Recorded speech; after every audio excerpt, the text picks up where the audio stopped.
Word to your mother, it's Dr. Macclevoid here. It's not my real name, obviously. It's just a sort of internet handle I've given myself. Everybody has to have one nowadays, and that's mine. My name is actually Ed. I don't know your name, and I don't want to know. Why are we here?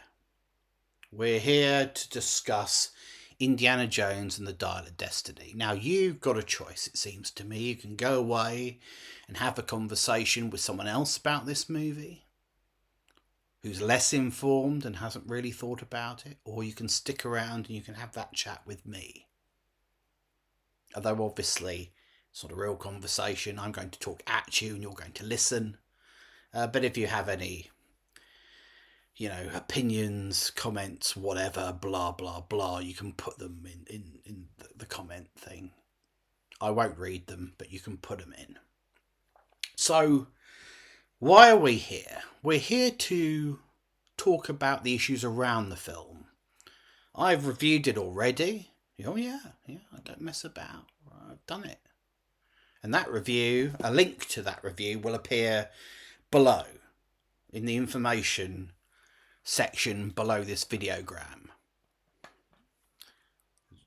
Cheers.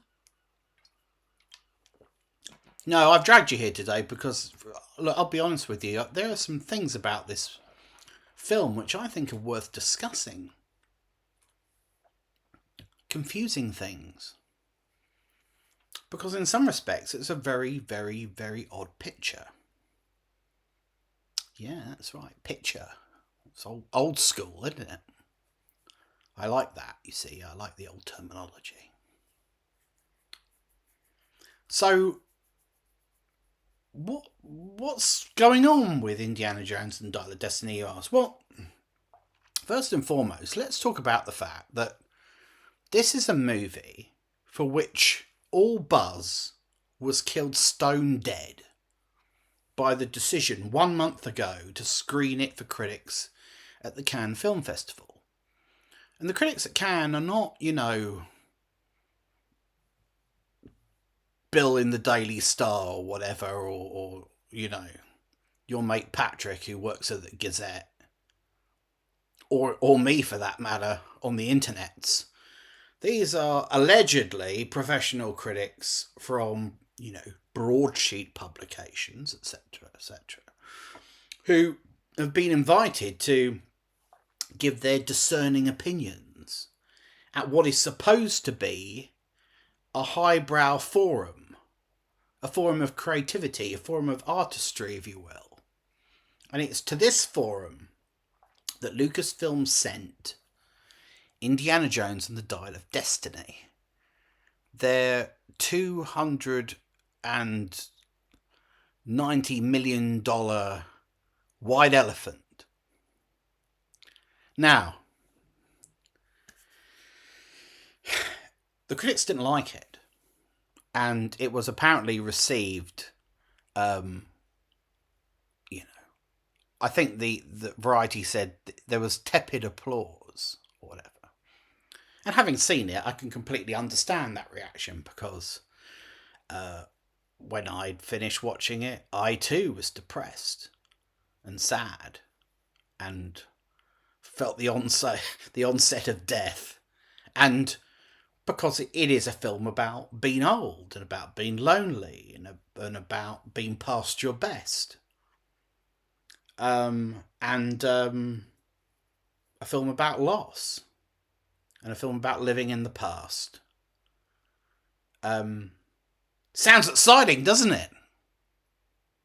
But, all jokes aside, that's the movie they made. That's the movie they've put into cinemas. That's the movie that you're supposed to be excited about. And you better be excited about it because it's so expensive that if you're not excited about it, it's going to be an extremely difficult exercise to get that money back. Because with a budget like that, unless this movie makes $1 billion globally, it's going to really struggle to turn a profit. It's not going to make $1 billion, is my prediction. But that we'll put that to one side. This isn't a box office analysis video. You want those? They're available. Go and watch them. I want to start by talking about the screening at Cannes, because it really is a weird thing. There's only one of two things going on here. Because, remember, this is a month prior to release, okay? There's no embargo on these reviews. Critics are going to review the movie and they're going to put their review out straight away. And the hope, of course, is that they will love it and it will generate lots of early buzz, which will create anticipation, excitement, and momentum as you approach release. People will tell people, and they'll tell people, and they'll be like, "Hey, have you heard that new film is supposed to be really good?" They make an effort to go and see it when it's released on opening weekend. But that, of course, is not what happened. What happened was that the critics were lukewarm. They were on the fence. They said, it's a mediocre film. It's average. Some thought it was a little bit better than average. Some thought it was a little worse than average. But overall, on the whole, on balance, they thought it was pretty run-of-the-mill. Not the balls-out, action-packed thrill fest of old. Oh no, this is quite a different type of Indiana Jones movie. It's more of an introspective Indiana Jones movie. It's more a sort of rumination on old age, if you will. Well, I can't wait to see that. It's what I always wanted from an Indiana Jones movie. I always wanted to think about those questions of mortality and slowly decaying as I approach the grave. So, anyway, what's going on? There are only two things really that can be going on.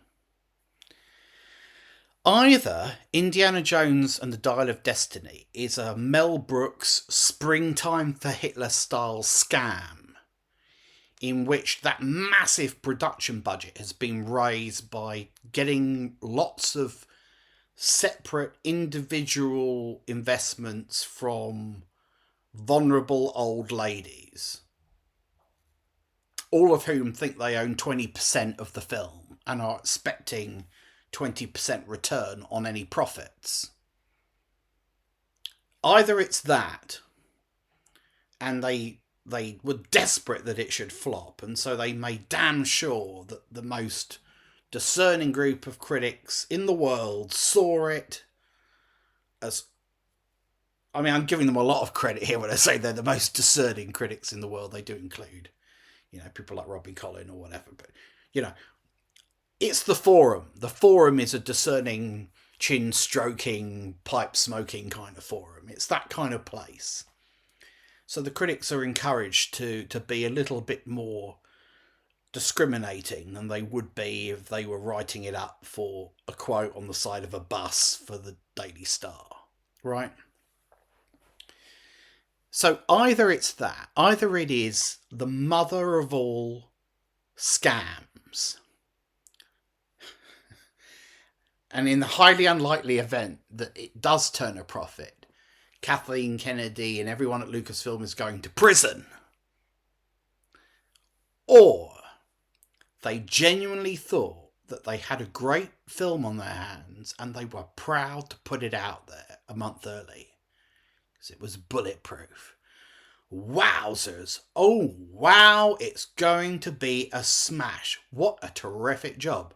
Spielberg saw it a few days before Cannes. He allegedly said, "Hey, I thought I was the only one who can make one of these." Well, after Crystal Skull, maybe not anymore, Stephen, but you sure used to be able to make them. Now, we now know that's about as reliable as James Cameron shilling for Terminator Dark Fate. Spielberg was being kind to James Mangold. He was being kind to Kathleen Kennedy. He was secretly very pleased because he thought, oh, I'm still the man. You know, to be the man, you've got to beat the man, and I'm still the man. This is crap compared to what I did. It's got none of the exuberance, none of the wit, none of the sadism. It's joyless. But I can't say it. It's rude for me to say that to my industry colleagues. So what I'm actually going to say to them is, good job. Well done, guys. You smashed it. They didn't smash it, kids. Spoiler. Okay. I think it has to be that. I think it has to be the Lucasfilm bubble. Because only that surely explains why you would do something so monumentally stupid and reckless as take a substandard movie to Cannes and give critics a whole month to trash it before it was released, thereby killing any buzz, any sense of anticipation, by giving the YouTuber community, which I'm on the distant periphery of, the opportunity to make their videos in which they say, this is shit, this is trash, this is corporate Disney effluent. I hate this movie sucks, this movie is about the intersectional feminist agenda being rammed down our throats, it's about forcing us to accept Phoebe Waller-Bridge as the new Indiana Jones. Blah, blah, blah, blah, blah, right? It was a gift to those people to show it to Cannes a month early and tacitly, on a nod and a wink, confirm their early suspicions that the movie was basically going to be bad and was going to be run through with, shall we say, ideological adjustments that removed it from its archetypal gendered origins and moved it into the realm of modern representation. And as you may know, the action-adventure film template and the sort of virile, muscular, male action hero aspirational audience proxy do not, ladies and genitals, easily marry up with modern notions of on-screen representation. But let's put that to one side. The point is the people at Lucasfilm don't understand the central appeal of the Indiana Jones character, or indeed the genre of movie that they're making. And consequently, they have made a film that appeals to nobody at all, except possibly the people within Lucasfilm. And I think that's why when Kathleen Kennedy saw the movie, she thought, this is tremendous. And my God, that Phoebe Waller-Bridge, she's perfect. Just great. Much better than Harrison ever was. I can't wait to show this to people. They're going to love it. You would have to exist in some sort of bubble, cut off from audiences, cut off from creative reality in order to believe that this movie was a top piece of product, a great addition to the Indiana Jones series. And no doubt reaction to it has caught Lucasfilm by surprise, much as they were caught by surprise with the backlash to The Last Jedi, which of course was lambasted for its deconstructionist approach to Star Wars. Audiences don't want their favourite franchises deconstructed. They don't want, postmodern versions of the things they loved as children. They want the same thing. They want a new installment in the same series with the same pleasures. And that's very difficult to do with Indiana Jones, because Indiana Jones is 80 years old. Or he's 70 years old. Harrison Ford is 80 years old. For the pedants amongst you. But it makes no difference. The point is, Indiana Jones was never, ever supposed to be 70 years old. Indiana Jones is a young-ish, late 30s, early 40s man who's strong and agile and resourceful and rugged and intelligent and wily and pragmatic and does unbelievable action-adventure stuff. He's not invulnerable. He's not a superhero. He bleeds. You know, he gets hurt. But he endures. That's why we love him. Indy's a trier. But he can only really do these things. He can only really get into these cliffhanger style scrapes if he is of the right age. And putting an old man through it is not the same. Even if it's the same actor, it doesn't matter. It's not what the audience want to see. And it's not what the appeal of that series was built around. So I think that we have to assume that the people at Lucasfilm are suffering from a kind of myopia, and they were blindsided by their own agenda making this movie into believing that they had done a great job. And perhaps they had done a great job by their own standards, by their own metrics, but they had not crucially done a great job by the audience's metrics. And that reality is about to hit them hard, like a fucking whip snap to the face. And that brings me on to the next thing I want to mention, which is the film itself and the fact that it was considered by Lucasfilm a good idea to make it about the loneliness of old age and decrepitude and Indy being a sad old man who drinks in the morning and sleeps in his underwear in the living room and, you know, has nothing to show for his life of intrepid adventures around the globe. A man bereft. Now, why? Let me ask you this. You're intelligent people. Maybe you know the answer. Why couldn't Indiana Jones and the Dial of Destiny have been a movie about celebrating the character's legacy? Why couldn't Indy have been unapologetically well off and happy in the late 60s? Maybe the movie could have been about somebody challenging his conception of self by arresting him for some indiscretion in the past. You know, you robbed this tomb in 1946 and you stole the thing of thing, and consequently you broke the sacred laws of the Republic of Kakakale. And so we're going to put you on trial for that. We're going to see what you did in flashback, and we're going to interrogate you in the future. And at the end of the movie, you're going to be vindicated.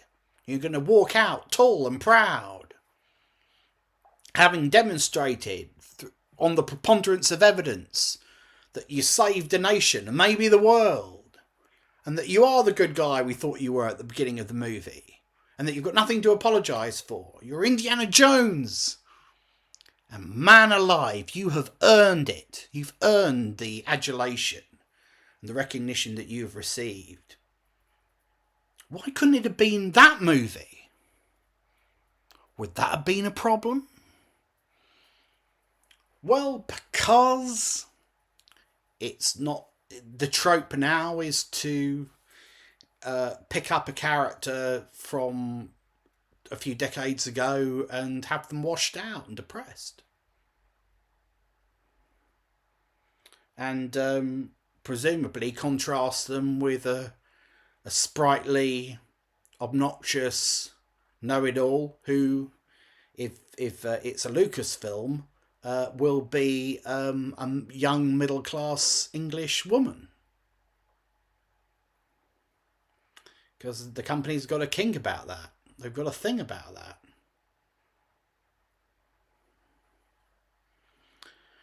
We've noticed. So, that's a question, isn't it? One that you can ponder in your own sweet time. But I just thought I'd put it out there. But that does lead to another question. And that's question 3 for those of you who are playing at home. And that question is, who's this movie for?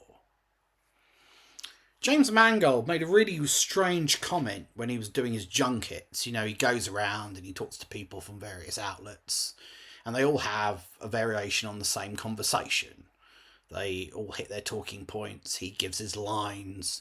Harrison Ford is a consummate professional, and it was a privilege to take over from Steven Spielberg, and I've loved Indiana Jones since I was an embryo, and I am just so proud to continue the legacy of Indiana Jones. It's just a privilege. It's just the absolute privilege of my life to work with this man.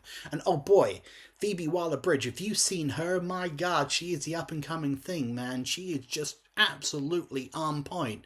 She is great. She's the future of cinema, if you ask me, which I know you're about to, because we agreed on the questions in advance. She absolutely is the future of cinema. What a privilege it was. What a joy. La, la, la, la, la, la, la, la. But during this round of nonsense, he said something like, it bothers me, you know, that some critics who have said that this movie isn't so good have been talking about it, like comparing it to the others. Well, it's not the others, man. Like, Raiders of the Lost Ark's the best movie ever made, you know. It's not that. It's not that movie. We've made a movie with its own focus. It's its own thing, man. Okay? No, James Mangold, no! And I'll tell you why not. Because you're trading on nostalgia to sell the film. And the only reason anybody wants to see your movie, nobody wants to see an original movie about a once intrepid archaeologist who's now 80 years old, or 70 years old, who's all washed up, who goes on one final adventure with some, you know, Oxford graduate. No. The reason that they've come to see your movie, the only reason they're remotely interested in what you've done, is because of the 4 films that preceded it. Which, of course, we all know. It's not stain the bleeding obvious. But it needs to be said, because if you're going to try and cash in on the 4 previous movies, and if you're going to trade on people's affection for the first 3, then you can't then say to critics, when you sit down and watch this movie, I want you to forget that those other movies exist. Would you mind? Would you mind just pretending they don't exist and try to see it as its own thing? Why? Who would do that? He said that that's an editorial direction. It's not. It's an instinct, a common sense instinct that every critic who's seen this film would be considering as they were watching it. How does it stack up to the Indiana Jones movies of old? Does it? Can it? How is it different? Yes. But do those differences work in its favour, or do they work against it? Is it possible to progress or mature this franchise? Is it even desirable to try? Or does doing that change it fundamentally? In the same way that giving James Bond an interior life and tried to make him a 3-dimensional psychological character ruins James Bond. Because James Bond, like Indiana Jones, is an archetypal character. Which is why, incidentally, you could have recast Indiana Jones if you'd found the right actor. But let's not get into that, because it's late now. So, who is this movie for? middle-aged men like me, slightly older men who saw the movie as young adults in 1981 and now want to pick up with Harrison Ford's character in his dotage. I don't know. I'm not sure. I don't know who the fuck Lucasfilm thought it was for. But what I can tell you is that whoever does want to see a movie about a decrepit Indiana Jones, trying to stay on the right side of the grave, there aren't enough of them to power this film to $1 billion at the global box office. Lucasfilm waited far, far too long to make this film. When they did make it, they made it far too expensive. And they didn't think about how to make it both feel good and enjoyable for existing indie fans while courting new indie fans. If they think that Phoebe Waller-Bridge is going to bring in millions and millions of new would-be archaeologists who are going to pay blockbuster or going to conjure up blockbuster-sized grosses for a spin-off series of movies, well, I don't know how to answer that other than to say that it is absolutely delusional and completely removed from reality. George Lucas was more in tune with reality when he wanted to make Indiana Jones and the Kingdom of the Ants.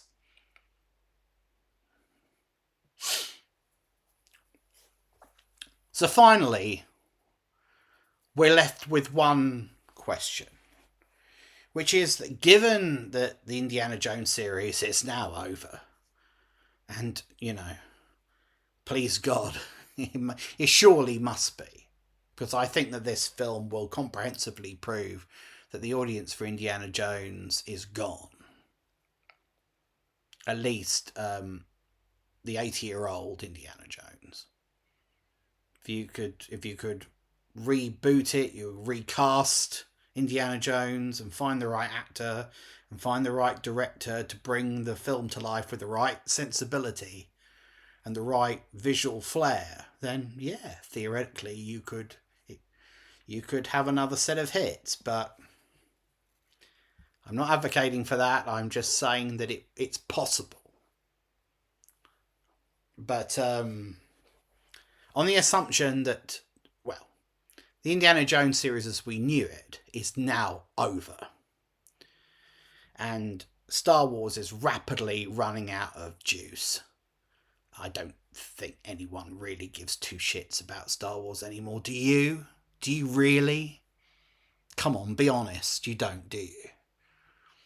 The magic has been well and truly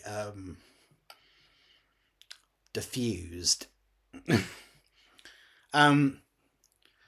It's gone.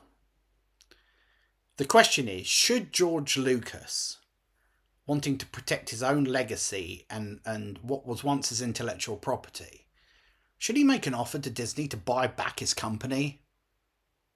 I mean, if it were me, I'd make them a derisory offer, like $1, and see if they were tempted. Because I think given the losses that they're mounting up on Star Wars and now this new movie, Dial of Destiny, hey, you know what? They might be open to a joke offer like that. But I reckon he could get it back for a lot less than the $4 billion that Disney paid for it 11 years ago. And George, I know you're a big fan of the channel. If you are watching, and of course, odds on you are, I would go for it, man. Because you know what? Even with your strange, outlandish ideas, which don't really have much in the way of audience appeal, I think I'd rather see whatever strange, oddball, abstract, LSD madness you come up with than this sort of timid, boring, joyless, corporatized, sanitized guff that Disney have produced in your absence. You know, we all hated what you did with the Star Wars prequels, but you know what? At least you were trying to do something different. And there's still room for that, you know. So that's it, really. That's all I have to say about Indiana Jones and the Dial of Destiny. I hope you enjoyed this one-sided discussion. If you did, why don't you make a comment about it? If you didn't, bye. Bye.